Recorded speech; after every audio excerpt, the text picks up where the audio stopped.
Difference between stocks and bonds. Stocks and bonds are two primary investment instruments, each with distinct characteristics. Stocks represent partial ownership in a company, making investors shareholders. Stockholders can earn profits through dividends and capital gains if the company's value rises.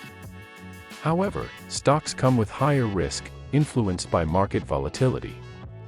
If a company underperforms or fails, investors risk losing their invested capital. Bonds, on the other hand, are loans provided by investors to corporations or governments. Bondholders act as creditors, receiving regular fixed interest payments, coupons, and the principal amount at maturity.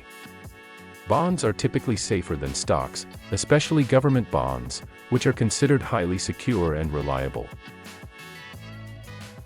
In summary, stocks are ideal for investors willing to accept greater risks for potentially higher returns.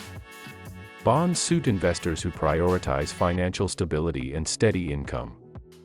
Often, a balanced portfolio incorporates both stocks and bonds, aligning investment choices with an investor's individual risk tolerance and financial objectives. Thanks for watching. For more such informative videos, subscribe our channel and like the video. See you next time.